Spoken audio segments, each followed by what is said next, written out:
Welcome to 91 Reasons, a pop culture fueled rocket into the far reaches of nerd culture. Featuring your hosts, Jeff, Rachel, Luna, Austin, and Josie.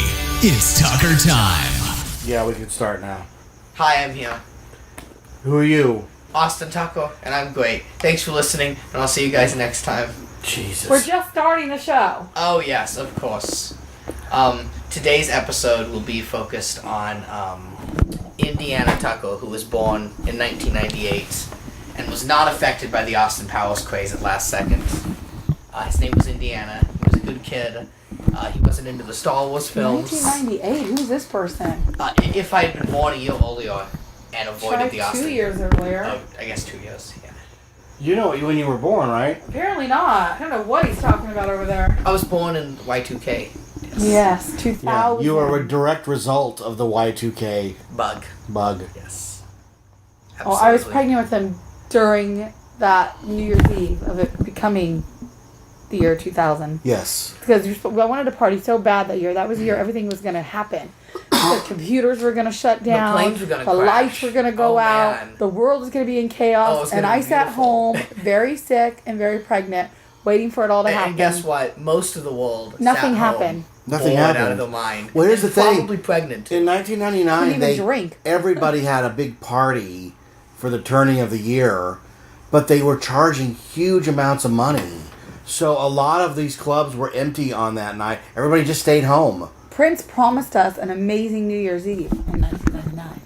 You promised that in 1988? Yeah, I remember then looking That song's a lot trying older to than figure that. out how old will I be in 1999? And I'm like, oh, I'm gonna be old. I'm gonna be so old. No, 1999 But was now that I 20 look years back, ago. I'm like, Yeah, now I look at wasn't you. that old. Now you're like a That was fossil. young. I should have went out and partied even pregnant because I was still young. Oh my god. What happened in 1999 New Year's Eve? What else was going on in the world? Your mother fell asleep. No, That's what happened. Could I go stayed out and buy awake some on the Beanie Babies? couch. We watched the countdown. We waited to watch the news to see if anything crazy was going to happen. I stayed up for that. Nothing happened, though. Your mother was asleep. No, I remember it I vividly. didn't. Here's what happened. She put the countdown on and said, I'm going to watch this, and if I fall asleep, wake me right before it's midnight. So about a minute before midnight, she's snoring. So I woke her up. I said, honey, it's almost midnight. She goes, oh, okay, I'm up. Oh, my God, it's almost midnight. Why didn't you wake me earlier? I said, because you were snoring. I That's don't remember it exactly... that way, You gotta argue with me? but whatever. You're a writer, so you're writing history. Still a big snore back then, huh? Yeah. You still snore like a pig back in 1999? Yes. You Wow. Especially pregnant. Wow. It was That's really you. on. Especially when I was pregnant with you. Yeah, the little fish noises. We can't forget the fish noises, too. Why were we talking about Austin? Sometimes, Austin! Hold on, Josie has to talk about sometimes it. Mom will stop snoring, and then she rolls for like 2 seconds. And I don't know oh why my you're talking about God, me, because your dad she snores way died, worse than I and then do. she starts screaming. Way worse. That's why I moved out of his Snores. bedroom. He snores so bad. So if we're going to talk about snores. But I didn't think that was the topic of the show. You know what actually is worse than both your snoring? You The children. Oh, yeah, it's true. The wild possums outside. I heard them last night fighting. Hissing, scratching at like 3 a.m. Maybe you should have the window open. Yeah, I shut my window. Okay, so what's this episode about again? You. Oh, yes. I'm great. You're about to turn 18. Yes. You've just graduated high school. Yes, literally. So, fresh out of high school. 20 years from now, when you're 38, Oh, God. what do you want to tell your future self? Dear future self. Dear future self, I don't know. Entertain. Entertain. Entertain. That's it, huh? One word, yes. Because whatever I go into, I want to make it something that entertains people. At 38, you're going to go, that's it, huh? That's all I got for me? That's all I got, you know? I don't know what life's going to take me. I don't want to say, like, get married and have kids. I don't know if I'm going to get married and have kids. I don't want to say, go out and buy a house. I mean, what if I travel? What if I go see the world? What if I don't do that? What if I find a nice home in some Finland village and become the local I can do whatever I town hero? want. I can travel. Yeah, I can like- go to Afghanistan. I don't know what life has in store for me, and I don't know where I'm going, so I don't want to go ahead and make a bold prediction like that. God, I hope I'm not just I didn't say make a prediction. I just said send a message to your 38-year-old self. Give me an example. What would you tell your 30 when you were a kid to your 38-year-old? Never give up on your goals. Keep striving. Keep improving. That's what everybody says. Oh, is that it, huh? I'm sorry. Don't. When he's 8 years old and he accidentally sets fire to the living room rug, go easy on him. Yeah. I hope I'm not, like, buying $35 Animalios and having a smoke or vaping. Oh, we hope you're not vaping either. That'd be, like, the worst. And I'd still be buying overpriced Animalios at 38. You have such a bleak view of your future self. No, that was what I don't want. That's what you don't want. Yeah. I said don't be that. Okay. Well, where do I see I have no clue. I don't know how to answer that. That's too hard of a question. Well, let's go back in time then. Okay, back in time. Where do you want to take me? Let's talk about the night your mother found out she was pregnant. Okay. Oh, God. Let's not talk about that night. That was a horrible night. Austin was the bad one. The one you didn't want. Luke was planned and wanted. Josie was begged for and got. And Austin was shit. Oh, my God. From you, not me. It was a hot night. I gave you the phone call. I remember it vividly as one of the worst nights of my life. But you're a writer. I think you're just rewriting it. Is in your face because he turned out amazing. Hi. I guess amazing. Right. So. Couldn't even imagine life without him. You actually went on. Maybe we should talk about that night. You went on Supreme Scream while you were pregnant. That was like when I was 4 weeks pregnant. Like why would you go on that? For those that are unaware what that is, this is what is known as a drop tower in the theme park business. Basically a 100-foot tall. How big is Supreme Scream? How many stories high? Oh, it's like... I never went on it again. I don't know. 15, but it is a fun story to say. Like a 16-story tall tower that lifts you up. Josie, what do you think happened because I went on Supreme Screen when I was pregnant with Austin? Oh, you shook up the baby. He got all shook up, and that's why he is the way he is. That's why. That's what Josie always said. So what kind of birth was he? Shook him up. He was the easiest birth. From birth on, he was the easiest of everything. Okay, so... From birth onward. Like, came out perfect. Wow. Austin was born hairless. He wasn't the prettiest baby. I love you, Austin, but Luke was gorgeous. He could have been a model through all of his baby Josie toddler. Was a pretty baby Josie was so pretty with the cutest little chubby cheeks and the bluest eyes. As someone that... Austin looked like an old man. He had like wrinkly face. I can tell hair. you right now from the baby books you always show me because you bathe in nostalgia. I do. I look like a old winkly red monkey. Yeah, no. You had no hair. Yeah. It took you months to get hair. Looking. And I was really red.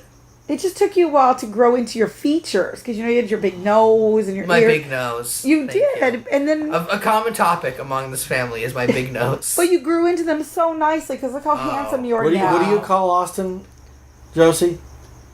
What? There's a character. I'm always. Oh, the guy from the Muppets with the big nose. Gonzo. I'm Jim Henson? Gonzo. I'm gonna be married to a chicken.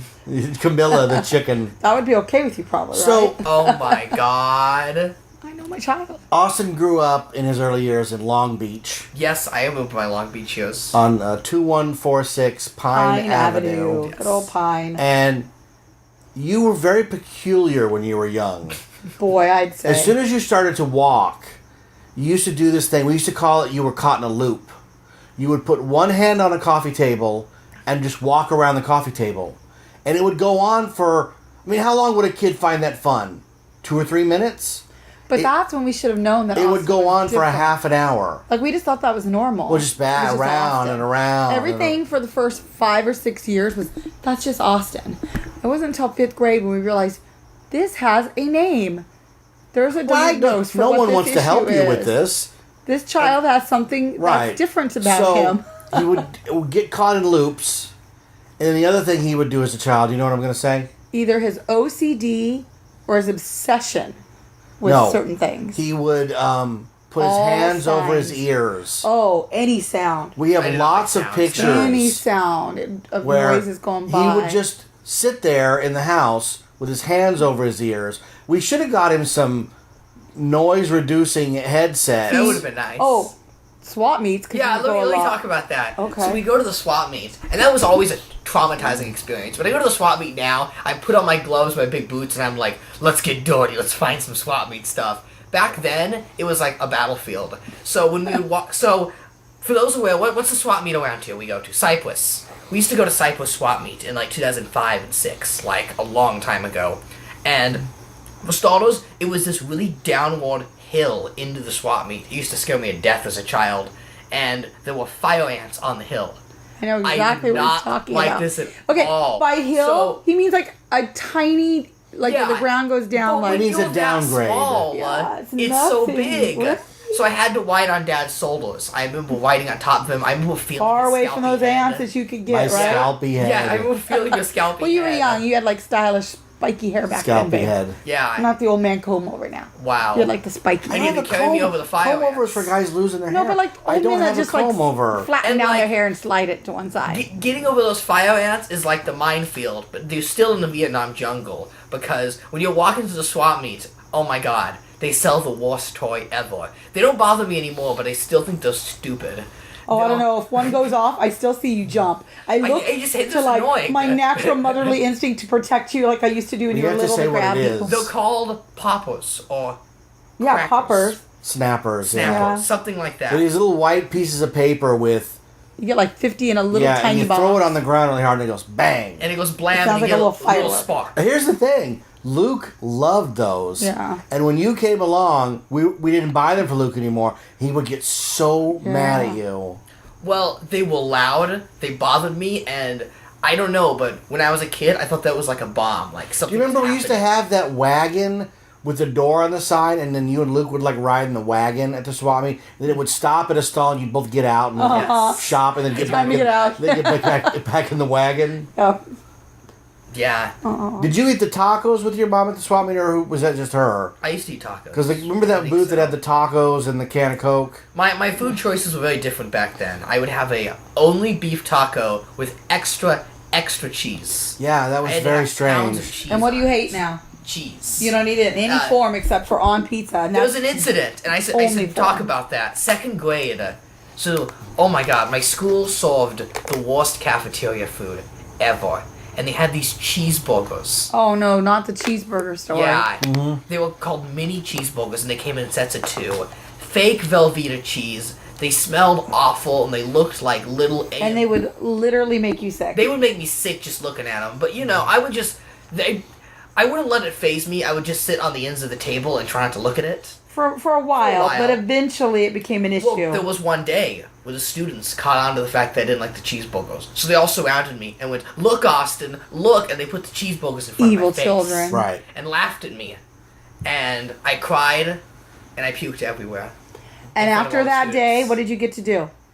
I had a fear of cheeseburger cheese day. forever. Yeah, but every month when they had Well, cheeseburger no, we should day, say this resulted in a meeting with the disciplinary teacher, who was also the sports teacher, I think, where she told us what had happened and that we needed to fix whatever was wrong with you about cheeseburgers, and that you had lied to her saying that we didn't watch the Super Bowl or any kind of sporting events. well, that's because she didn't understand why he didn't like any sports or going outside. Right. Because he was terrified of bees. So that's when I simply looked her in the face. You were there for that, right, Austin? I don't. I looked her in the face and I a long said, time ago. "You are a horrible human being. I said, I can't even stand being in the same room with you. And I can't imagine being in a situation where you were in charge of me. I said, you think the world works a certain way because it works for you. I said, we don't watch sports in my house. We don't give a crap about it. I said, we worry about other things. I said, in 100 years from now, will they remember J.K. Rowling? Yes. Will they remember Michael Jordan? No, they won't. And I said, you make me ill. I said, his grades are straight A's. And instead of telling me he needs to toughen up and learn how to eat cheeseburgers, maybe you should keep the other mongoloid children away from him and protect him. And do your frickin' job. So now my part of the story. Eventually, after the meeting was done, we had decided the only way Austin was going to be able to go to school on cheeseburger days was if he was able to eat somewhere else. So the principal got involved, and she took Austin under her wing and said, "You're going to eat in my office and have lunch with me." Right, I Austin? remember that. I remember going This to the hap- office. So every day this to eat. was your first date. Yes. Okay, now jump forward to moving here. 3 years ago? It's been 3 years now? Maybe more. How long were we? Yeah, 3 years, right? So we go to enroll Josie over at the elementary school here. Josie was starting 5th grade when we first moved here. She's now going to be going into 8th. And the principal at this school was the same principal that Austin had at the other school that years and years and years ago. And right away, she remembered the Tucker name. Right away, she said, "How is Austin?" Yeah. Do you know to this day, us teachers get together and go to lunch, and we still bring up your son and his story and have just laugh and laugh and laugh, and then hope, of That's course, that he's terrible. right. I know, you're like the forever. I'm like this terrible legend of cheeseburgers. You from all are. these But she Yenta was teachers. so Oh my happy God. to finally see you when we went to back to school night the next time. How much you've changed and grown and who you are now. She's like, I just can't even believe that is the same kid that would sit in my office to eat every day. Yeah. And now your mother gets those cheeseburgers at AM PM and goes, just like at school. I love I those know, cheeseburgers. and I just frown because I'm like, Yeah. I'm thinking of all the diabetes Oh, in your God. future. All right, well, that's a cheeseburger story. Wow. So Austin after has that, many stories. we when it moved to comes his Riverside. weirdness. And the next big event was Austin cheats. I don't think we talked enough about Long Beach. Okay. There's so many stories. All right. What my Long Beach adventures?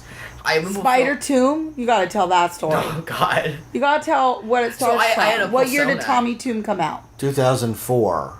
And explain what that is for the people that don't know. Well, Tommy your- Tomb was a show I did at Scary Farm where I played a dead lounge singer who comes out of a coffin, sings some songs, During Halloween Haunt. and then tells some jokes. So Austin got a box and painted up, and the only costume he had was Spider-Man. So he added a mustache and became Spider Tomb. And he sing- watched your show Yeah. so many times that he knew it word for word, every bad song you were going to sing and Yeah. all your bad jokes. We don't have it on tape, though, I don't There's think. one party. There's one Long Beach party tape that we just saw not that long ago, Jeff, that he does it. Spider Tomb. Yeah, it's out there. We have it. We have to dig it up. Spider Tomb. In like 2004. You were doing a crossover. I know. We did a whole show as Spider Tomb with his little mustache and... At that point in time, my whole life centered around the Sam Raimi Spider-Man. But I think that all happened obsessed. because Austin never dealt well with children. He never talked to them. He didn't want to play with He them. He still didn't have doesn't. time with them. But our friends, he was always at a hit, just like today. Yeah. To this day still, Austin is friends. Well, good friends. Do you, almost everyone do you we're good remember, friends with. Austin, who potty trained you? No. Oh, that's another Long Beach story of one of our parties. So the consensus It's is like a that Halloween party. little boys are easier to toilet train than little girls. You just point them in the right direction, So not true. and they go. Both boys were Well, worse than Josie. Well, Austin's thing was he didn't want to be potty trained because it would be giving up that baby connection to his mommy. Yes. He didn't want to do that. We're And close. You have to. He's a You have, to, mama's you have to boy. force kids to do that, right? So we were having a party, a costume party, and a guy named Laum came over dressed as a pirate, and The party went all night. the party went on for 3 days. It went all night, and those who drank were not. We didn't want them to drive home, so we had a few that stayed the weekend. Loam was one of those. So during the week, now Laum did bring a change of clothes. So he was a pirate all weekend. And like the- Sunday morning, he was still pirate. Yeah, so we're making eggs, and he's teaching Austin how to use the toilet. And Austin thought it was the greatest thing ever. It was a pirate teaching him. So that's how you learned to go on the potty. Yeah, he was the potty pirate. trained after that weekend. I guess you could say I swabbed the poop deck. Yeah, you swabbed the poop deck. Another weird Austin story. There's so many. Oh yeah. And you know, looking back at those kids, do you blame me for not wanting to talk to them? Because like, I am social now, and I'm You're still very not- social. But I'm saying you were social then. If we had a party, Austin, you weren't in the room playing with the other kids that people brought. You were hiding from them usually. And you were in the front room, wherever the adults were, holding court. Like, full on holding court. You've You, always been that way. You had convinced us in kindergarten that there was a documentary crew following you Yes. around. Remember, that was Yes, the Long I Beach do too. remember that. So I really believed him because every day That- his stories were so elaborate. Yeah, and they he had was questions so... for me, and I was telling them about my day. I'm like, he can't be fibbing. Like, this is really The happening. first time No, he said no. it, we were like, was there a news? We turned the Yeah, news we turned the news on. We actually Oh my scanned God. through the news that Yeah. night, that's thinking we were going to I catch didn't even know you paid something. that much attention. So that was because I discovered a kid named Joshua. You made in one the fourth friend, grade. yes. And he introduced me to a group of friends that were the special education kids.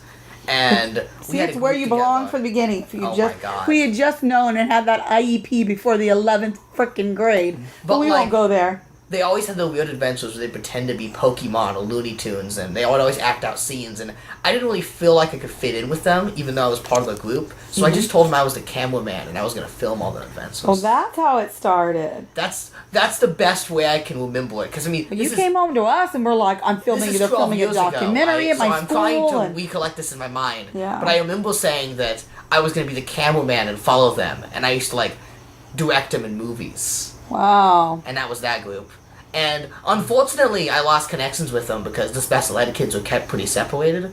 But I am happy to say that early on my senior year, I got to see Joshua again for the first time in like Yeah, 15 because you years. moved back to the same school district after all those years and Yep. you reconnected in high school. And he went off now to, I think Afghanistan. yeah. He's, Well, he's let's serving just for- say, like, Like there that's was amazing. no normal childhood for you. You've never had a friend sleep over. No. No one's ever come over from school for a play date. No. He had Tony. Yes. You're talking about a 50-year-old man. Tony was amazing. Yeah. So maybe we should talk about Tony for a minute. since Talk we about. Go brought him up. ahead. Well, you tell where we started. How did we find Tony? Because you found him. Well, Tony was a pass holder at Knott's. Who?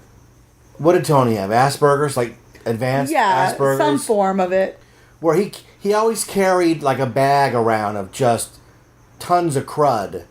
And one day I was in my office and this guy Tony comes in. They say there's somebody here to see you. Now at work I always have a rotating assortment Locals. of characters, right? Mm-hmm. So Tony comes in and he wants me to sign his copy of The Sixth Key. I said, well, of course. So I signed it for him. And then he pulled out like 3 or 4 more. And I signed those as well. Because he was going to give those as gifts. And when Tony talked, he came off completely insane. Yeah, so I got to do this and that. And finally you realize, like, if you listen closely, he's saying that he understands the hero's journey, that the book is the greatest example of it, that he worked as a vampire at Coffin Creek, and that he's the handyman for video games and rides at Adventure City down the road. And I'm like, who is this guy? So he kept coming in. I think it was a photo album.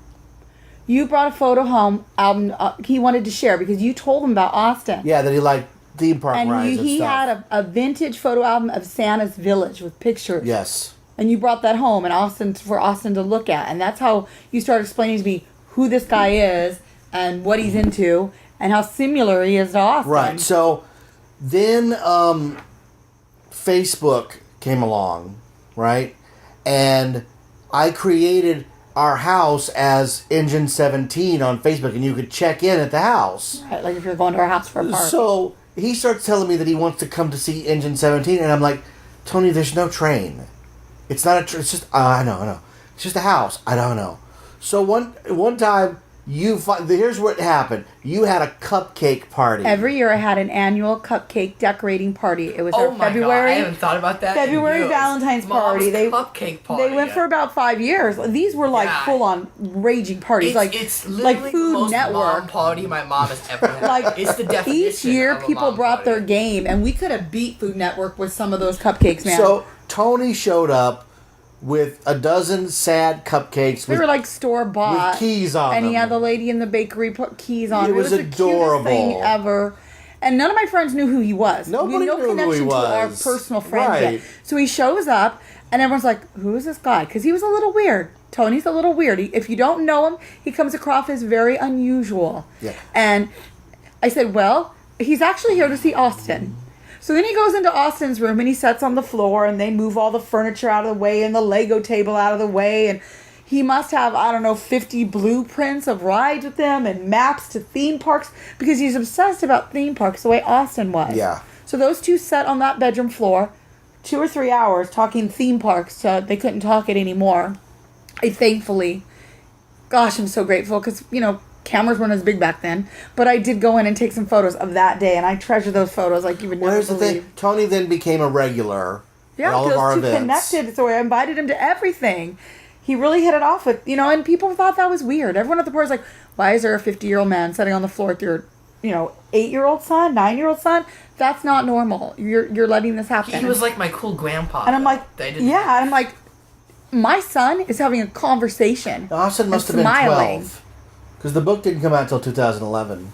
Oh, I don't know if he was that old. Are you sure? I'll get the pictures back. I'm pretty positive when the book came out. I was like, he's having the best time of his life in there in that bedroom floor. So then, Tony, we didn't hear from Tony for a while. We got to even know Tony's parents. Yes. And then one day Tony showed up at the door, and he didn't look well. Well, that was before that. We did Adventure City with him. He came to book signings. Yeah, we did a lot. Yeah. And then he disappeared for a while. I was just jumping ahead. Oh, okay, yeah. And then he literally knocked at the door with his mom and dad. They were on the way to the hospital because he was doing bad again. And we knew about his condition. He had cancer, going right? off and on. Yes, and that it was getting worse. And then they came over and they said, well, we're trying to take Tony to the hospital. I mean, look at him. The dad had to practically carry him to the door. But he refused to go to the hospital unless we stopped at your house first to drop these off. And it was something for Austin. And it was also stuff for Luke's birthday party. That was Luke's Sweet 16. We were having a big red carpet movie Sweet 16 party. And he gave us all the projectors to put on the tables. And all the real rooms of film. And he gave us all that. And what I gave to Tony was, I gave him an unfinished copy of book 2. He's the only person who has that. It's only half a book. But I knew Tony was telling me he wasn't going to make it very much longer. And I said, well, you need to have this before it's too late, because Tony appears as a character in the book, fully fleshed out as him. He repairs arcade machines and stuff in the book. So it really is him in books 2, 3, and then a small part in 4. And I love that he got to know that. But he was pretty happy to be in the world and interacting with Josie in the book.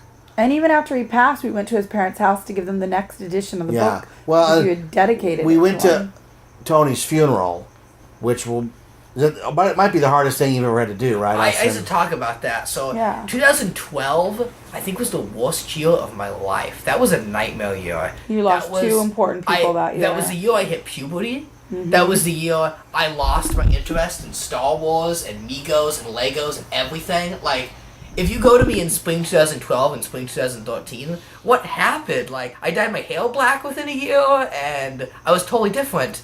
And that was the year I lost Tony and my grandma. Yeah. And the funeral was, like, literally 5 days apart. I kid you not. Yeah, they were the same. They were in success. What was it, August, maybe? I don't remember. My mom died in August, so maybe it was I was still in middle school I'm sure at the Dave time, is saying it right now. And my middle school years were, like, horrendous. Who? Dave. That's how we met Dave. Golson. Oh, Dave Golson, yeah. That's how we all became friends, because of Tony. Yeah. So I'm like, I know if he's listening right now, he's totally into this part of the story. So, but yeah, that was bad. And probably knows the dates better. When I look back at Tony, we were just talking about Tony the other day, and after the book signing for it must have been the first book. Must have been the signing we did it at. Austin was really little. That was 2011.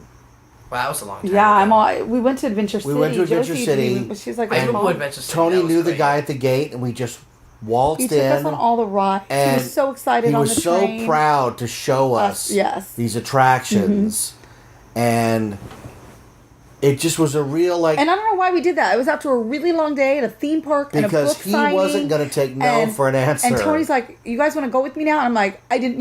You, when you get off work and you're tired, you're usually done. So I don't know what came over you that day, but I was just like, I'll try. And I'm just like, Jeff, Tony wants us to go. You want to go? And you said yes. And I'm so, so grateful you did. Yeah. That day and those memories are one of our best memories with him. So I'm so glad you did. But, and we have wonderful pictures from that because of it. So I'm so grateful that happened. That was the last time I saw him. And then for the service, I mean, Tony was in my life maybe what, a year? Year and a half. Year and a half? You may have known him longer, but for us to have gotten close. It took me hard. Like, I lost my mother that year. And not that I didn't mourn my mother and have trouble with it, because I did. Losing Tony was just, the top of it. Well, because he was too young. You know? So I made over 200 and some ribbons that I hand wrote on for all of them to pass out at this funeral. Yeah. And everybody still has them and wears them. I see pictures posted all the time. Somebody ran his Facebook page for a while, right? His brother. I think it's still up. That was real tough. If you go on my friend's Tony page, on Facebook every once in a while. If you go on my friend's page right now and you put in Tony Gonzalez, it's going to bring his page up because I would never delete that page. I don't ever. His profile account was a slot machine. His profile picture now is the one that we made for the service. Yeah. Remember, you made it for his family. They asked for that photo, and we did it up, and it's still the same one they use to this day on there. He was just a really great man, and I'm so grateful that he got to be like a mentor to Austin. Yeah. Sorry that you had to lose him in such a short time. If we could have found him sooner, it might have, made all the difference. But I think he made a difference. Look at the successful person I am now. I know. He would have been so proud of you. Oh my gosh, he would have been proud of you. Tony gets to stand next to all the people that influence. So let's raise our glass to Tony. So, Austin, you hit Riverside with the ground running. Yes. And straight into middle school. Yeah, that was... I'm all ground running. Middle school was the worst years of his life. I kid you not. 2008 through 2013, a downward spiral. A complete downward spiral. I've never been at a school more in my life. I was in that office so much, they had a seat for me. Yes. Like it was my chair. Oh, Rachel will be here in a little bit.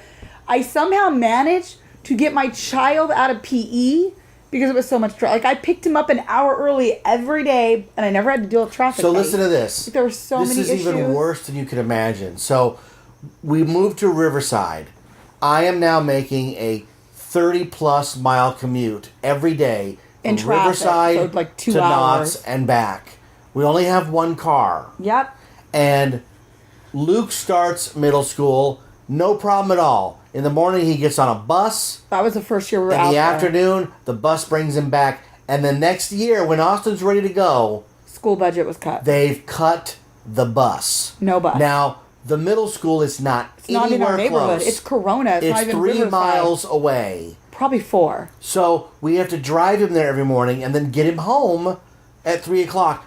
Now, I have Tuesday, Wednesday off. So, that leaves Monday, Thursday, and Friday that are problems, right? 3 years of my life. So listen to this. Luke has made, I'll tell it really short. Luke has made friends with a kid who's got younger sisters who are now going to the middle school. Oh, we can't mention them. I'm just mentioning people. So the mom offers to pick up and drop Austin off every day. And we're like, for a while. We're like, this is the First greatest month, I think. thing that's ever happened. Because it eliminates this, a catastrophic problem that we're going to have, right? And it wasn't even a month. 2 weeks in, she tells us she's not going to be able to do it anymore. And she won't give us a reason. We don't know what's going on. And then we find out some other kid has offered to pay her to do it. So we're out. And I just looked at her and I said, no, I'm not trying to be a jerk or anything, but you promised this was going to happen, and your kids are still going to school. And it's not like it's just a carpool. And it's on the way. Friend at and we're school. friends This with was like a real legit friend of ours. Luke like a would best stay friend. the night at their house. For years. So that was a complete really deal hurt breaker. We just didn't understand. And her thing to us was, disclaimer, she was from Europe. So some things that we would argue about, she just did not understand the American way. And to her, somebody paying her meant we should be okay with it because she was making a little dough. In all fairness, Austin didn't mind because by that point, the kids had changed so much. We'd already been there a couple of years and they were getting older and they weren't running together the way they used to. Right, so... One went off to a different high school, Luna went off to another high school, and the ones that were all up to middle school together didn't really get along. Right, so, no, they didn't even speak to each other. So it didn't really matter So at that this point. middle school is a complete nightmare. It is a nightmare. It's a complete mess. The faculty doesn't give a crap. No. They're nothing but awful people. And They promised me a counselor would give Austin an IEP test. They promised me we would have meetings. They promised me they'd help my child. they did nothing. From the 4th grade or 5th grade, when I realized something was different with Austin, I begged school district after school district for help with him. I begged. I said, please help my child get through school. He can't function. His days are meltdowns. This is not normal. I don't know what I can do. And every school district, by the time I got out there, the middle school told me, we have no budget for middle school. Any therapist would have been in elementary school. We don't have we have one therapist that works our entire district, here's the and thing. we don't have the budget for her to come The middle either. school, just like they said, they simply didn't care. They had a set of rules, and you were expected to follow them, and any deviation, you were a problem. And so Austin's, once again, gets his nemesis, PE, where he's accused of cheating at soccer. Hockey. It was ground hockey. Yeah. And here's the thing. She just sort of began the game without ever going over the rules. So I didn't know what I was doing. So my mind just said, just when we want to stick and swing, I can fake my way through this. I don't have to. And the field hockey wasn't the problem. No. The problem is that it doesn't matter what the teachers say. You, as the student, are not allowed to argue or talk back under any circumstances. But when Austin it was there was a name zero for that. tolerance. Do you know the name for that? No. There was signs all over that school's campus. It was called the no guff policy. The no Yes. guff policy. No guff. You were just supposed to swallow it and take it. So she said, Austin, you're cheating. Austin, you're cheating. Get back, you cheater. In front of the whole class. Austin, you cheater. And I'm like... Did the running thing happen before the air hockey or after? The running thing, that was shortly after. That was right before the thing went into effect. That was the straw that broke the camel's That is. back. So I get a phone call from a friend. Wait, let me explain the hockey story. Oh, okay, first. go ahead. And so she says no cheating, and I'm like, well, you didn't really teach us the rules in the first place, and you needed to explain that more. That's like literally what I told her. And that was your guff. That was my guff. She said, no guff. This is a no guff campus. I told her, I don't even know what guff means, but you're not teaching this class right because you didn't tell me how to play hockey, and now you're calling me a cheater. And next thing I know, there's like 5 suited men in black guys with glasses going, Mr. Tucker, come with us. Yeah. So I find myself in a room with the principal, the vice principal, the PE teacher. But can I tell you what got us in that room? Yeah, Oh, go there's ahead. another Because you reason. keep doing that. Yeah. So then I get a phone call after that it happened. Not even a week after that. Maybe 2, right? It was around the same time. This was like 5 days. Yeah, it was really close. From a friend who's got a daughter in the same PE class as Austin. And she said, I need to bring something to your attention. We were having family dinner last night, and my daughter was extremely upset, to the verge of tears. And I asked her what was going on. I thought it was something with her at school. It turns out it's your son. And she's very concerned because she's continuously watching the PE teacher belittle him, yell at him, embarrass him in front of all the students.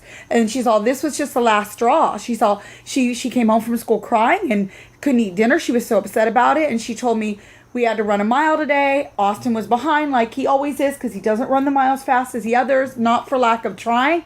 He just doesn't have it in him. I tried my hardest in those miles. So, I tried so hard. as the kids were finishing up and sitting in the shade waiting for the other ones to all come in, and Austin was last, the teacher started yelling out failure and loser and like taunting Austin, I guess to get him to go faster. But she said it broke her heart to see a teacher bully a child like that. Yeah. And that's when I got off that phone. I called that principal and said, we need an appointment. Right. I am done. Right. My husband's going to get up on a hot night the next morning because I'm done. So Joey and I get in that morning about 6:45 a.m. and at 8:30 I am sitting in the office with all these people and everything's hazy.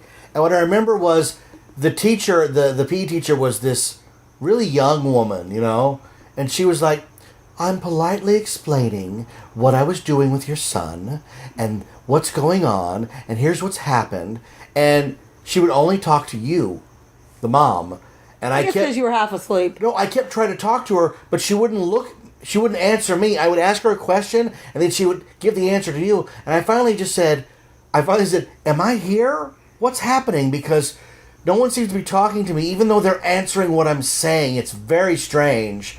And it was the band. There was the principal was a woman. She was useless. Yes. The PE teacher was this other woman. She was They're useless. useless, But there was a yeah. vice principal who was like, look, we have to figure out a solution to this. Right. And the solution was you got out of PE Because it was 6 period. forever. Yeah. So that full year, we would just pick him up an hour early. Instead of 3, he got a 2 or whatever time it was, which I didn't mind at all. And in order to earn a PE grade and not lose, his grades, Yeah. he would have to do a nightly essay on a sport topic or sports figure. Austin and I know more about sports now, every sport you'd ever want to know in the world, because when you have that many hundreds of sports assignments, you're like we did a report on Quidditch. We just ran out of sports. Well, here's the other We did thing: everything. is we would roll up there, and he didn't just come out. He'd be sitting in the office. No, you had to go sign him out. You had to sign him out. You had to walk in every day to sign him out. So I would write Jeff Tucker, child, Austin Tucker, check the box, leaving, and then it had a reason. It had a reason. And I would write Jedi training, ninja school. Yeah, you thought you were so clever with that. Robbing a bank. What were you gonna say? Well, they didn't ever read that stuff. It just proved. Yeah, I forgot to. Your dad's a powerful talker. I know. You had to jump in, man.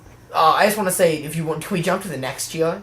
Okay. I had 2 years of getting out of PE, and then somehow, miraculously, just to prove the universe wrong, I got the greatest PE coach I would ever have. Yes, your 8th grade. Mr. Falk, who became literally Austin a went fatherly back to figure. regular PE. Because the principal called you up and said, "We got a guy." Yeah, and We have a coach. he wasn't he says this guy he's got a child with Asperger's. He's very familiar with all of Austin's issues. He wants to give this a try. And I said, we'll give it a try, but I guarantee it's not going to work. And it did. It did. Yeah, that was my most successful year. I have never, in the 12 years that Austin went to school, just recently graduating, never bought a present for a teacher. I never went up to a teacher and said, thank you for this. Thank you. You like crying. You don't know what you've done to my child.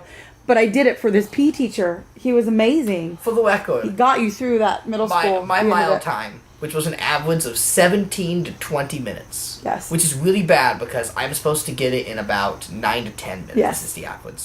I got it down to 10 minutes and 30 seconds from Mr. Falk. Because that's what the power of a That teacher is that amazing. cares and took the time and would say nice things And to he never you belittled and me. He tell you never, you've like- gotten better, your times are better. You would come Yeah. home and tell me, Mom, I got 12 point blah blah blah today, and my teacher was so proud. And like, what a difference from that woman who would yell at the end, failure, you're just keeping us late. And oh my goodness, a teacher is so important in the life of a Yeah. child. They can make them or break them. Well, I always say on the show, if you had a teacher in Seriously. your life that changed your life, you need to go thank them Yeah. before it's too late. And I'm sure one day you're going to look him up again. Yeah, And just like you absolutely. have this year. Oh my God, today on Facebook. One of my I put teachers, I I was put a talking picture with of him. Austin I up. saw it. Did you see? I'm all, who's this man? Why is he saying these amazing things about my child on his photo? But it was a teacher. Now that Austin's graduated, they're all like, we can add you on Facebook because they all want to know him in real life. You're going to be amazing and we need to know you. So it's really nice to see that. I'm like, wow, that's awesome. Thank you. So that's really cool. So my favorite Austin school moment, you have to understand, living in Riverside, we lived on the street behind the school, the elementary school. It was right over the fence. And you started there at the elementary school. And you could either walk all the way around the neighborhood, And it was which pretty would big. take 25 minutes, Yeah. or you do what we did, and we got a ladder, and go over the wall. and we put the kids over the wall. And we became pretty famous as the kids who came over the wall. Yeah. That's all kids at school When would ask Josie me. finally Are you the kid that climbs because over the Josie wall? started kindergarten there. The first year we Yeah. lived there, she wasn't in school yet. Right. So the next year when she started kindergarten, they'd be like, "Oh, you're like the boy that goes over the wall." Yes, To Josie, yes. she became the one. And like then her one day a brother. guy stole our ladder, Yes. and Luke had to walk around, and he was so Yeah, because angry. it's pretty far. It's hot in Riverside. Well, you could be home in 3 seconds with the ladder. Right. Or a 30-minute on a 90 So, to 100 degree day. Every day we would get up on the fence, put the ladder out, and wait for the kids. Like Charlie Brown on the wall. We'd wait for the kids to come out. And every day Austin would come out with more of his nonsense, craziness. One day he comes out and he's beet red and he's frothing at the mouth, and he gets over you're like a little tiny guy. Like a little tiny... Austin in the 5th grade is very tiny. with a big backpack and a chip on your shoulder the size of New York. And he's talking to himself. Oh my God, this is it. He comes over the wall and onto the patio chair and then down, and he's straight in the house. And I'm like, oh my God! And I'm pulling the ladder up, and I come following him in, and I go, Rachel, you better come in here. Austin's in a mood, and he's taking his back. You know, like Fred Flintstone would take his necktie off. I'm home. Wilma. You have to keep in mind, these days were 6 a.m. to 3:30 to 4 o'clock. Nah, enough of your excuses. So Austin comes in. I go, you all right? He's... Finally, he's got enough wits about him. He's calmed down, and he's still mad, to speak. And he goes, I want his blood. I want him dead. And I was never like, let him live that down. what are you talking about, That sentence is Mr. Cruz? Ingrained in my mind. Yeah. So he starts yakking, and finally, what happened that day, and really quick, that you wanted this teacher dead? I actually don't remember. I think it was over camp. I grade- want to say it was something They're else. trying- So to check get it to out. camp? We What? go to parent-teacher night, and Rachel and I are like kids on Christmas Eve waiting for Santa because we can't wait to wait see this to teacher, meet this yeah. horrible monster guy, right? And we're like, is it this one? No, is it this teacher? No, but this one. Finally, we get to the door, and Austin goes, "This is it. This is him." So we go in, and it's this guy. He's like, hello. He's this German guy. German. Hello. He was amazing. You are Austin's parents. He is the greatest. student By the ever." way, he loves Austin. Like, he loved Austin. So I'm like, this can't be the same I guy. know. And he's I said, Austin, you're the best teacher ever. Austin is the greatest student I have ever Yes. had. So He was so cool. it just showed that Austin But is. now that Austin's an adult, I'm sure he can look back and realize, had he been a different kid, had it been a different time. Oh, yeah, he's it was- a good it was a lot. teacher. It wasn't the teacher at He all. was just the one I threw it at. It was a lot of How many teachers would have did what he did? Like, Austin would have meltdowns, okay? That was part of the Asperger's. When he was younger, he's learned to control them Well, now. you have to explain But if- what that means. Okay, what I call an Austin meltdown means when something upsets him and he gets past the point of coming back. You know how, like, That's if you it. get upset and then you down could just the pit. shake it off. But No. when Austin was younger, if something spiraled him into a bad mood, I shut it myself off. only got worse. You couldn't. Yeah. Only I could bring him back. Only mom, and it was a lot of work. There were days that I was like, he's gonna live with us till he's 80, and I'm never gonna be able to die, and this kid is gonna need me forever. And the fact that he sits here just such a short time, Well, like any It's normal amazing person, to me. you've allowed The him to get difference- addicted to caffeine. So the difference coffee he has saved made. his life. No, seriously. has. But there was a day I got a phone call, and it was a teacher, Mr. Cruz, calling me from the classroom telephone. Mrs. Tucker, he's doing it again. I said, oh my God, what's going on? He's having a meltdown. I said, okay. He's all, I'm going to put you on the phone with them. I said, I will be able to bring him back to check. And I did.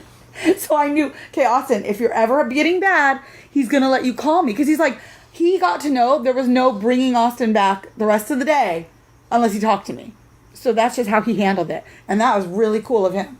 He did that. No sending to the office, no calling mom, no missing school. Just talk to your kid and bring him back. Okay, so that's Austin's adventures in school, and we know how they end because Talk about a difference. every teacher now loves you as you're graduating. Well, I didn't talk about the transitional period. Yeah, he wants to talk about it. He's very here's the proud thing. of what's happened. When here I since went he into high school, I had this fresh perspective. It's gonna be high school. and he it's did, gonna be great. You went into high school I out did in 1 year. Riverside. 1 year. And it's gonna be in fantastic. Riverside. And it's gonna be a whole new thing. And my freshman year of high school, I kid you not, it's the only year to rival 2012 was like the worst year of my life. That freshman year of high school was a living. And it was the only year you went to school with Luna. He was a senior when you were a freshman. Yes. And I prayed that was going to make all the difference in the world to you two. But it turned out to be Luna's worst year. Talk about a spiral with him is a whole nother story. So counting on him to be what I thought he would be for you didn't happen. And I'm No. sorry for that. Didn't happen. So that changed a lot of it as well. Not that I'm blaming him, but it did change a lot. Yeah. A lot of what could have been a very different year for Austin. Now, my life did change from then because in late 2012, when my life was at its absolute low, with Papa and Tony gone, and I didn't know what to do, I found other things. I found distractions to get into. That was the first time I really went from seeing like Star Wars and collecting toys as a hobby to the more modern fandom stuff that Josie's more familiar with. Adventure Time. Adventure Time. Home It's stuff. still amazing. I can actually pinpoint it to a day, October 26, 2012. He's got dates. That was the day. day I invented time travel. No, What? that was the day I was in my bedroom on my big. I was trying to hang a TV. Wait, clock. no, I gotta hear this. He knows This his is great. date. This is the day that changed my life. And there was an episode of Adventure Time called I Remember You. Up until this point, Adventure Time was another goofy SpongeBob show that I would just turn on for background. Me and Luna, we watched this episode together, and it was suddenly, Adventure Time wasn't joking around. This guy was depressed. He was crying. He had mental problems. This show was really dark. And I thought it was the greatest thing ever. Because you could relate to it. Maybe I could relate it to the Ice King. Maybe that's No, but why you I were liked just, like, it. unhealthily obsessed with Simon. I thought it was amazing. And I remember the moment that episode ended and the credits were rolling and I had like an epiphany, like, this is the greatest thing I've ever seen. This is it. This is better than any Star Wars toy I've ever held in my hand. How old were you?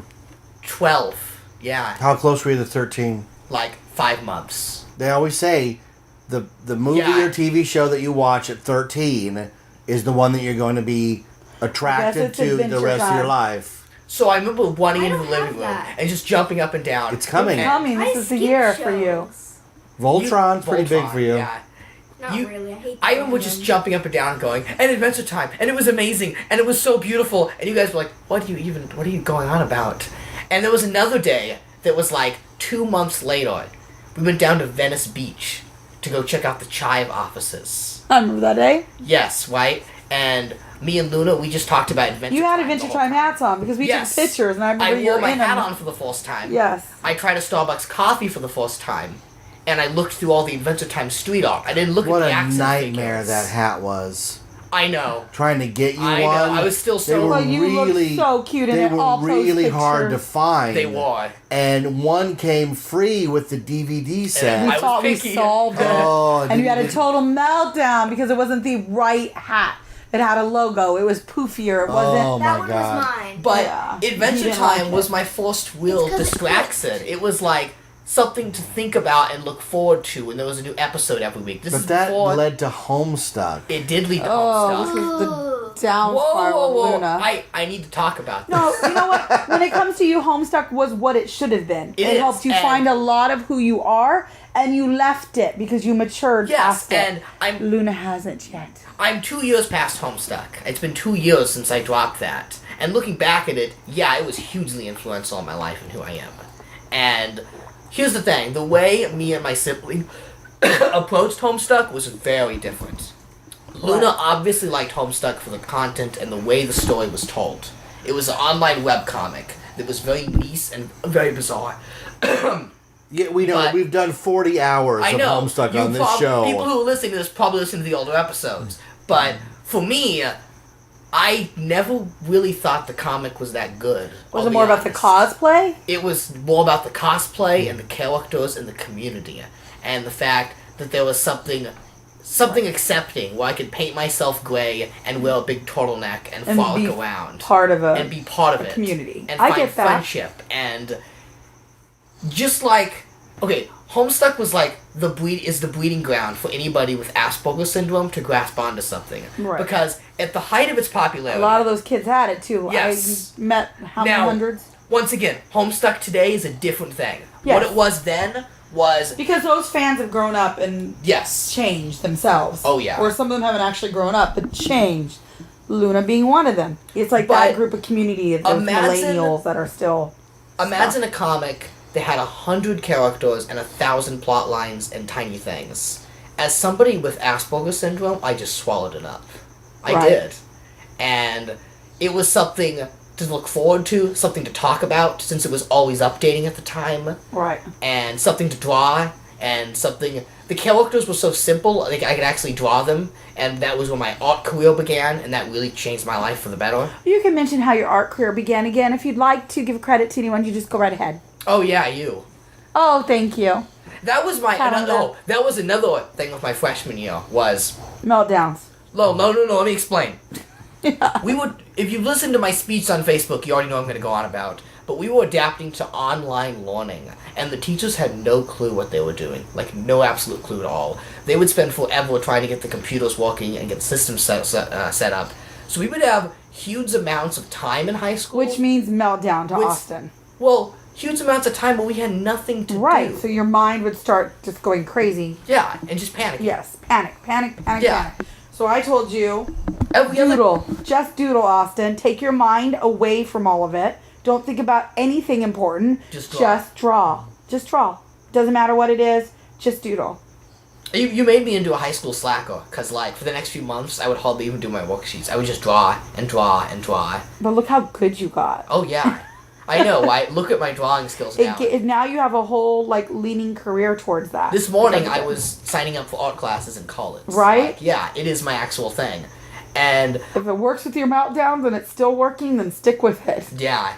And, I mean, if you look at Homestuck and how simple the characters were, and the fact that I could draw and reproduce those characters so easily, I think, had I not gotten into it, I wouldn't have liked drawing, because if you look at me at age 14, 15, I was very perfectionist. I liked things done a certain way. I hadn't grasped my own style like I do now.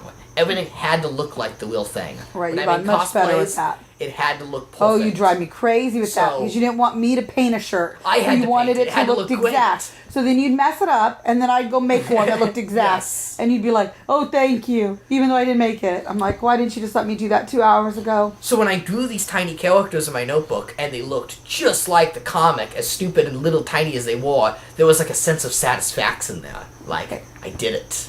Yes, I did it. And where do we go from there? So... Now you're in Buena Park. No, And you started your- You just say it so simple. Now we're in Buena Park. You completely forgot 2015. 2015 was a nightmare. Well, I didn't know we had to rehash the whole freshman year. Let's go from the beginning. You were conceived on a Well, stormy no, night. if I had to pick a single event that matured me to where I am now, like, how did I get from the picky kid to I am now to the adult, serious, penny pinching adult that I am now? Violence? Yes. Was it violence? No, it was the moving day, or as I call, I nickname it as the longest day. That's what I like to call it. When we That was moved the here? day where we went to LA because Dad was doing volunteer work for a Jurassic Park project. Oh, I remember that day. He had a dinosaur puppet. Yes. And I wish I had known when I was leaving that house that day, I would come back 72 hours later as a changed man. What happened that day? We drove down. It was really rainy and really stormy for California, which was absolutely bizarre. I And don't even remember that day we were that having well. painters come to our house to repaint the house. Oh, that's right. And I was panicked the whole time. The house isn't going to be painted in time. I'm not going to sleep in my own bed tonight. We're going to be on the streets. We're going to be in a cheesy motel. No, Austin, we're not. The painting's going to be done tonight. It's all going to be good. We're going to go down Was to that the LA. night we ended up in the cheesy hotel? That's the night we ended up in Oh, the you cheesy ended up in a hotel. car, Jeff, because the hotel wasn't even big enough for all of us? Right. I've And- never seen a hotel room that small in my life. I don't know how to explain it, but tile floors. You You couldn't even couldn't sleep on the carpet. floor. There was no. nowhere for us to sleep. I forced myself to go to sleep by thinking about Homestuck, and I think that night changed my life. That was the night. I blocked that night out of my life How? That night has been so because influential it on was me. so horrible. It is horrible. That whole time was but so horrible it made that me we realize went through. that my house doesn't mean anything. I've never had an attachment to houses afterwards. I know we're always moving and planning moves and moving moves, and I want to move in a year. Okay. And what else do I have to say about that day? That day was crazy. That was crazy stressful. I'd and say. I want to make sure we never, ever end up in that again. And anytime I panic over money, the root of it is that day. You know that, right? Is that why every time I go to spend like 50 cents, you go, no, we'll need it one day? I never You're so ever want scared we're be going to go in back to day that again. hotel room night? Yeah, that was a really bad time for our family. And I know At least we had the hotel room. Your dad was in a very scary parking lot in the car. I know. That was a dark time. It was a dark time. That was bad. And it was very stressful, and we were always on the edge with money, and food was always tough. One day we went to the mall to have a Miguel's Oh, taco. God, Austin, I remember that day. It was the Yeah. longest day of my life. This was all the same day, Mom. I was waiting for a friend to PayPal us money so we could eat. We were walking around the mall. This was the day we were sleeping in the motel. Oh, it was a bad day. Yeah. But you know what? Friends came through for us, Austin. Oh, yeah, and that's when I realized how important Huge friends shout were, out to Hindle, connections, because and that's who comes to my mind. Because right after that hotel Yep. day, where did we end up? Hendel's house. He opened his home to us. He said, come Yeah. eat here. Come do your laundry here. Sleep here. Stay as long as you need. I mean, I'll never forget that. No matter what, people do stupid stuff on social media now. People have different political views. I overlook all of that. When you reach your home out to someone like that, that's why when Hindle was going through something very similar just a year ago, I was like, I will be there moving day. I will do whatever you need from me. That's what you did to me. That's what friends Yeah. do. That's just life, Austin. And you just be really grateful for the people you have in your life. We're very fortunate. We have a lot of amazing friends. A lot of people, don't, as adults, people grow up, they have one or two people they know, acquaintances with. We are blessed. I mean, if I had to sit here and list all the people that meant to me that kind of friendship, it would be a whole another episode. Yeah. We're so lucky. We're so And lucky. Coming in this house now and having a bedroom and finally having a house that I knew we were secure at made me feel so much more comfortable. And as bad as that day was, there was really like 72 hours without sleeping mixed together. I came out of that as a much stronger and more serious and mature person. You know, it's the first time we've ever talked about all this, because I thought you were young enough, and I knew Josie was, that hard summer would not be part of memory. But, it did. Or if it was your memory, it was just, oh yeah, we went through some tough times when we were moving one summer. But like, I can tell by listening to you tell the story that was like that's going to be in your mind forever. Yes. The summer that we moved, like how hard it was. Well, I'm sorry that had to happen to be such a horrible memory for you, but that's just proof that life catches up on people, you know, and it's hard. And so I left you guys at the Motel 6, and I went out to the parking lot to sleep. But there were scary. No, there were signs saying you were not allowed to sleep in your car here. Scary. So I drove home, and I went in the house where they'd been painting all day. They weren't supposed to be in there. And I thought, I'll just sleep for a few hours on the couch. So I laid on the couch. I had the door open, the back door open. This is the middle of summer. I had the fan on. In Riverside. And that heat just held that. But I just had a moment of, I'm gonna die. Yeah, it was not the safe. Paint And I fumes told you not to go in there. Me. You promised you wouldn't. I said you could go in and grab clothes and stuff for us because we needed clothes. So I ended up in the driveway in the car trying to sleep.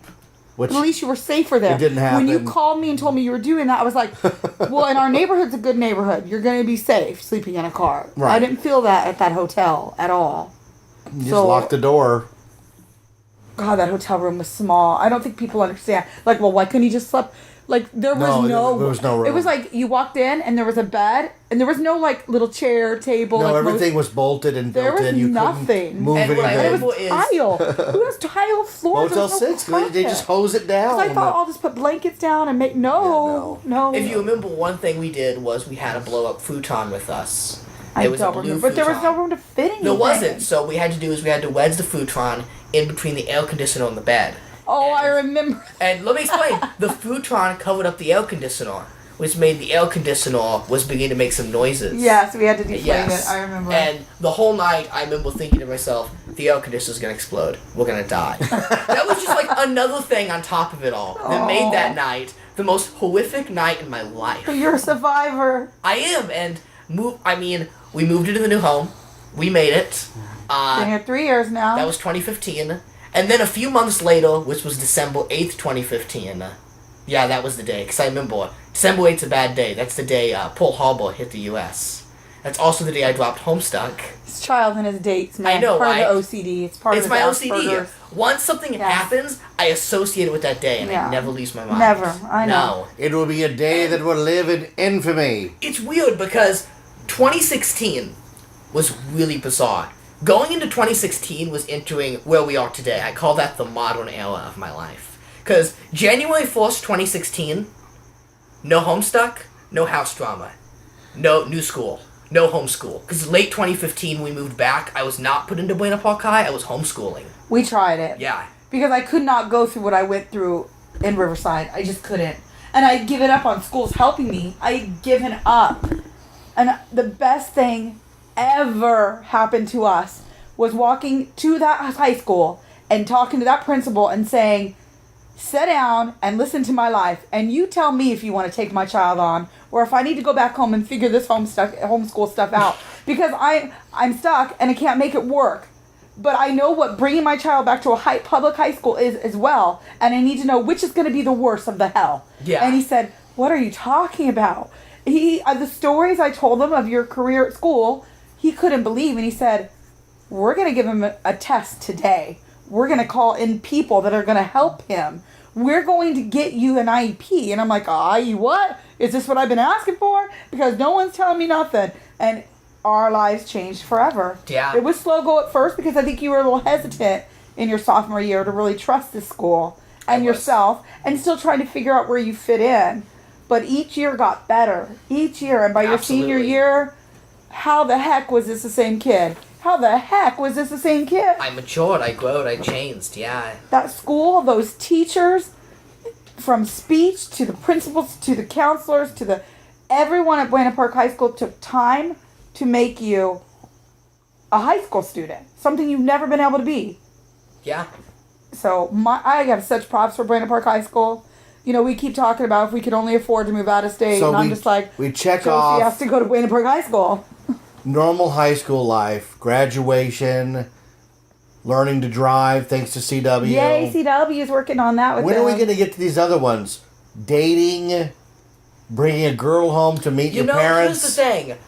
This is going to sound terrible, but I don't think I've ever met a girl that I want to be with in real life. Can I just say Austin's that type of guy? Because there are certain types and there's other types. He's the type of guy that his first girl is going to be the one he marries forever. That's just him. That's just who he is. Here's the thing. She's out there. I have chatted with girls before. Girls have sweet talked me and flirted with me. And I don't reject them. I don't go, leave me alone. No, I do try and talk with them. He just hasn't They found try the to be one. crazy. Yeah. And she's out there. And as soon as we finish talking, it's like, I would be dating with you and going to dances with you only to please you. I would get no joy out of this. I would. So why would I bother? Why would I bother? I mean, sounds pretty smart to me. Maybe, I don't know. Maybe. The perfect girl's out there. You just haven't found her yet. That's all. Yeah. But like. Good luck to her though, because he's a mama's boy.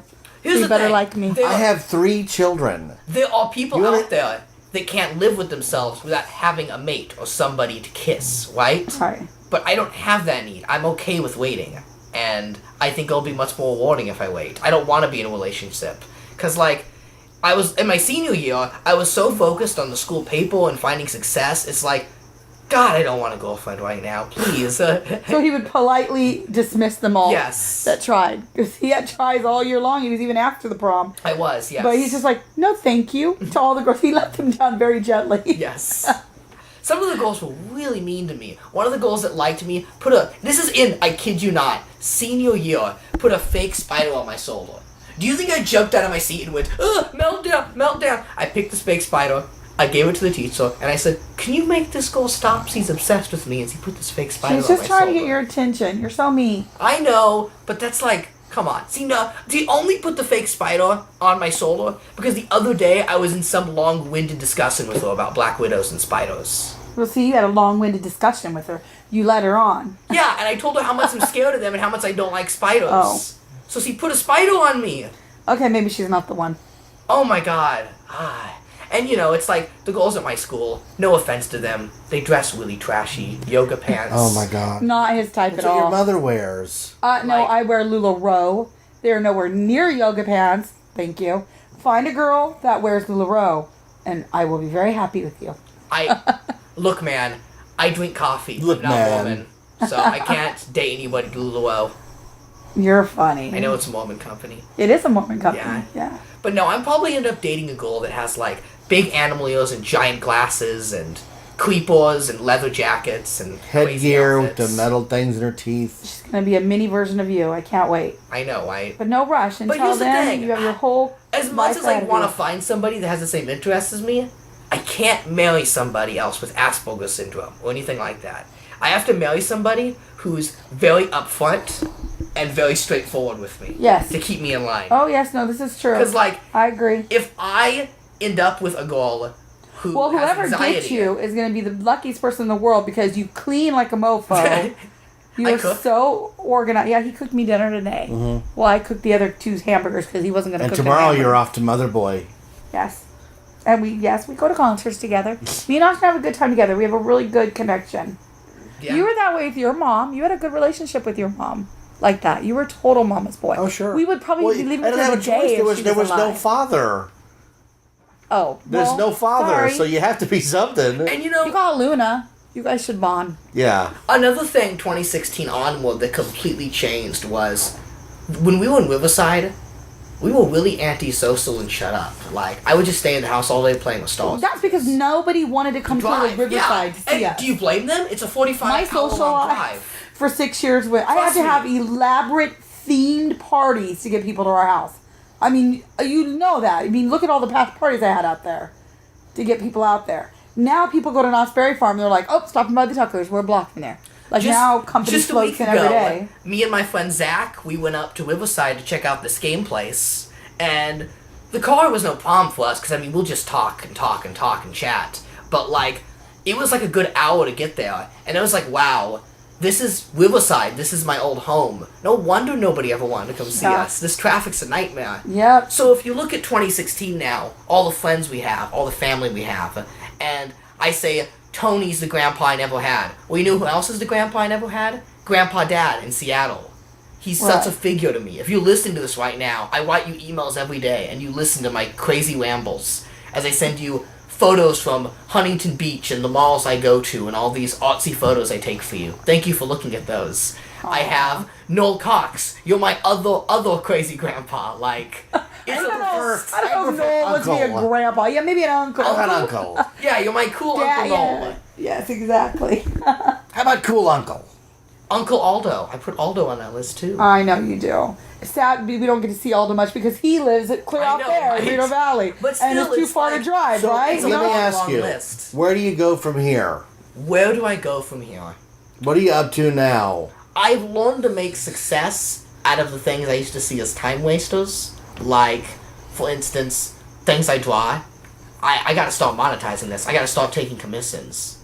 Look, I draw furries, but I know I draw furries really well, and I can make a lot of money doing that. And I think you've learned a lot about your writing skills. Oh, yes, absolutely. This year, how much of a writer. I definitely, maybe not now because you're way more into your art right now, but I think when you become an adult, much further down the line, you're going to write quite a few novels yourself.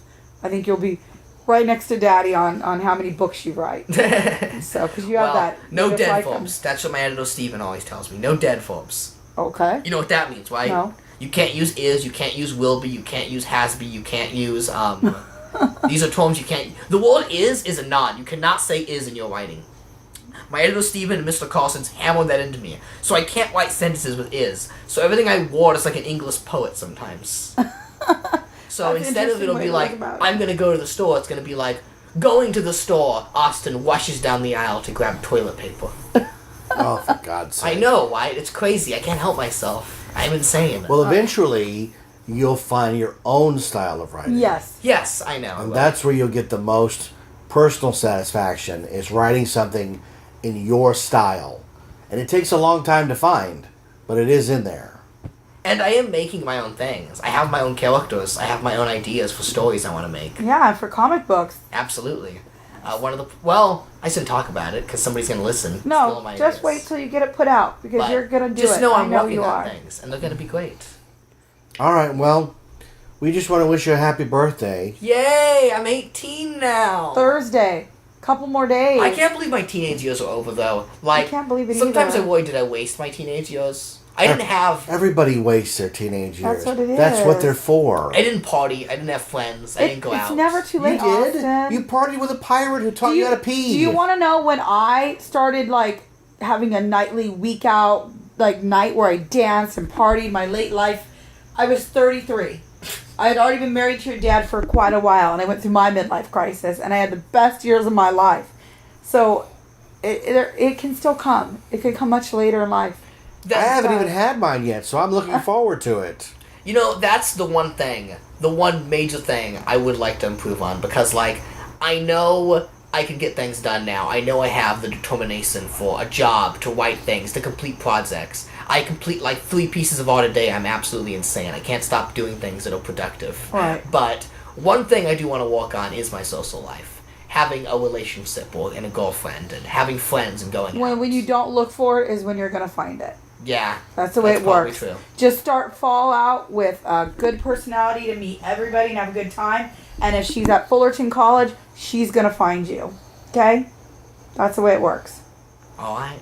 I just want to say that I'm so proud of you. The person I've seen you become over the years just amazes me to no end. Thank you. If I could have been half the person at 18, if I look at my years and compare myself at your age, I was so far from knowing anything or being anything I wanted to be.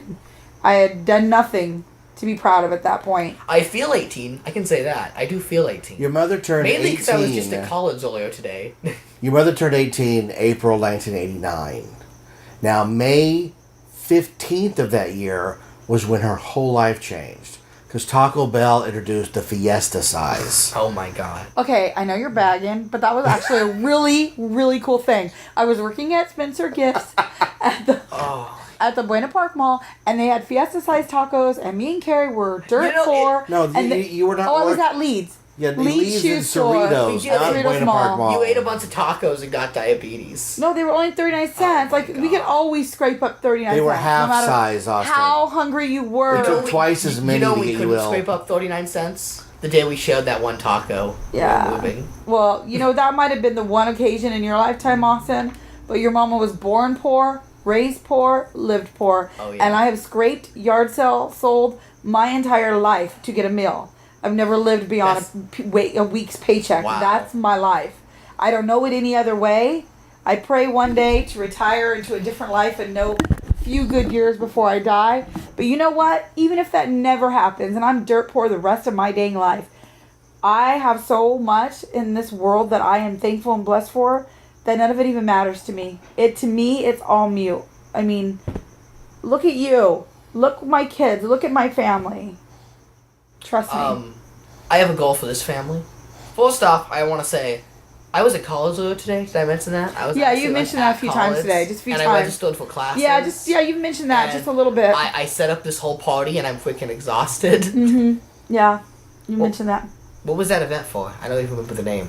It was the help event? Lifesaver program. Yeah, it's for... You want to know what it's for? Because I attended the meeting for the event you decorated Something about today. widowed wives. No, it's returning older college people. So they want to put programs out there and really push to people that you don't have to be out of high school to go to college.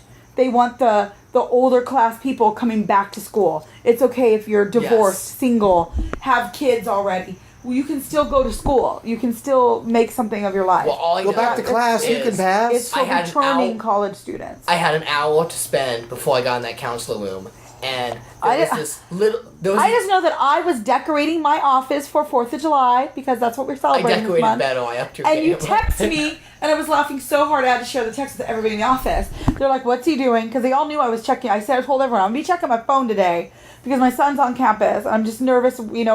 Nothing's open. Spring break just ended. Summer hasn't started, so he's just kind of walking around with nothing to do." And he texts me, "I found something to do. They're having this event on school, and I'm setting up tables and chairs, and I'm decorating." And I'm like, he is so my child. I'm so proud of him right now. I see this lady, and this sweet little old lady, and she's climbing up a staircase trying to hang paper mache decorations. And I'm like, well, I can do that. Oh my god. And then, I have an hour to waste. And there's a student girl who's helping her, trying to set tables. And this is the angsty teen daughter, obviously. She sucks at setting the tables. She puts the tablecloth on, then she doesn't push the chairs in. And she doesn't straighten the line in the center. Oh, you're OCD. I know, right? You're like, I have to get involved. And I'm like, something here needs to be fixed. So I walk over and I'm like, can I help with this? I said, I was in 3D design art class. I'm kind of good at this thing. So I must have thought of you. But what'd she say? She held her hands up in the air, and she said, "Thank God on this earth for giving me you today." She says, "I don't know who you are or where you came from, but God must have sent you to be here right now." Then you said, "My mom works in financial aid, so I have a feeling some crazy woman is coming to see me in the next couple days." She's coming to see you tomorrow. Oh, see? Tomorrow. That's what she told me. She says, "I have to see your mother tomorrow and tell you what a fine young man you are." Oh. So expect nice old lady. Well, I'm glad that you did that on your own and that you helped out with that event. Well, I mean, there were staff members involved, and it's like, if I'm going to do my first thing at college, I got to make a good impression. Because I'm already on the good side now of like 6 You want everyone to know you, right? Yeah, you want everyone to know you. Everybody's going to know who I am, whether they love me or want to throw a dart and a framed picture of my head on the campus door wall. And that's going to be there in a year. There's going to be some guy throwing darts going, "That little kid, the one that wears the baseball caps every day, that likes the animals, I'm going to throw my darts at him." And I'll be like, "You go, boy." Making your way in the world today takes everything you've got. Taking a break from all your worries. Everybody's going to know who I am. Sure would help Whether you a lot. love me or hate me, you're all stuck with me for it. Well, we have to wrap it up because Mom's got to go to bed. I just want to talk about one more thing. Oh, no.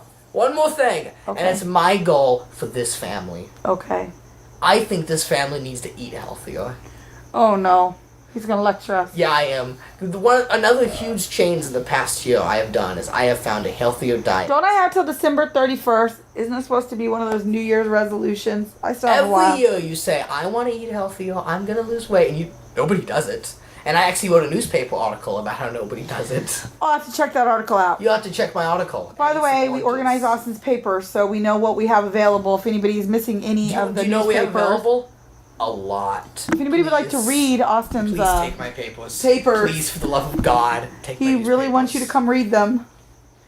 All right, so By the time this is uploaded, I assume the beach party's already happened. big party Saturday. Big party. If this episode's already up, I had a Yes. great time. Thank Eighth you grade. all. You all were family. I loved you all. It was a good time. Eighth grade, 18th birthday, graduation from high school, and we are gonna party on the beach. Oh, it's gonna because that's what Austin wanted. Magical. We are going to a glow stick. We are going to throw rainbow stuff that makes your fire pit. Fire. We're going to stand out. If you're flying above us, you're going to be like, what is going on the beach on that fire pit? It's the I want to be party. at that fire pit. We're going to be the envy of the beach. This Saturday, the 9th, anyone's welcome, more the merrier. There is an events page on Facebook. I've invited like 300 people. Please feel free to invite friends. I don't care how big it gets. It's a public place. Everybody show up. Bring hot dogs. Everybody Smoke bring your own hot some dogs. And we will have a great time. And I will post on the events page the pit number of where I go. I'm driving to Bolsa Chica. That's where we went for the beach party a couple years back at like 6 a.m. to camp out to get a spot down there because those go fast. And then I'm going to set all dang day. I will be there from 6 a.m. to 10 p.m. all dang day. I think Austin and Jeff are rolling in around noon. There's a few people coming later in the day at fire pit time. That's fine. You can come early. You can come late. It's an open door all day long. Come party at the beach with the Tuckers. It's going to be magical. Happy Josie birthday. said it's going to be lit, whatever that means. I may or may not be, Rainbow lit. I may or may not have a giant water gun to attack you with. Oh. All That'd right. be great. Well, Austin, thanks for being who you are. Thank you. And for proving that your mother and I know how to raise a fine young man, because that's what we have. And I can't wait to see... I've been very lucky to be here for the first 18 years. And I can't wait to see where you're going next. And it's my privilege and my honor to be your father. Thank you. And it's a privilege and an honor to be your favorite because you're a mama's boy forever. Wow. Oh my God. See, here's the thing. Mom used to worry like, oh God, I'm stuck with Austin forever. I gotta get out of here. You're never leaving me. If anybody has like a way out. If you think you're leaving before Luna, you got nothing coming. Okay. I need some alone time with my Austie. I'll sneak out the back window, and then who's ever listening, you'll pick me up, and we'll just No, drive across the my country. Austie Postie. Finally get out of here, okay? Yes, that's his nickname. Josie gave it to him, Austie Postie. Oh In my our God. house, we call him Austie Postie. Austie Postie. And of course I know one day, in the next year or two, you are going to venture off onto your own. But don't you worry, wherever you go or move, Mommy will come visit. As much as I can. You know what's scary now? The internet. My mom's gonna track my every move. Every move. I'll put you a GPS Live on. off the grid. You would have to. I'm not that active on social media. Get off the grid, man. You'll have to directly text Hey, me. you don't Go know where move my to life a- will be in 2 years. I might be joining you. Move to a farm in upstate Washington with no electricity. Oh, I could live in a little shack out back. No, Oh he my gets to God. live without you. Well, we'll see. Churn his own butter. I'll move to Shroot Farms. I'll move to the Arctic. It's cold, and they still have video stores. There you Can't go. do cold. Well, then you're not following me. Goodbye. All right, I'm going well, somewhere really cold. thanks for tuning in The to this freezer. Get away from Austin-centric my mother. episode. I'm Jeff, the voice of this show. I'm joined by... Mom. I'm just some kid. And Just that some kid... amazing kid. And that kid is turning 18 this week, and we couldn't be happier. And we will love you all the way until you are 91 Reasons. Thanks for listening by Grandthar's Hammer. We'll be back with another episode. Live long and prosper. May the force be with you. So say we all. Hey, hey, hey.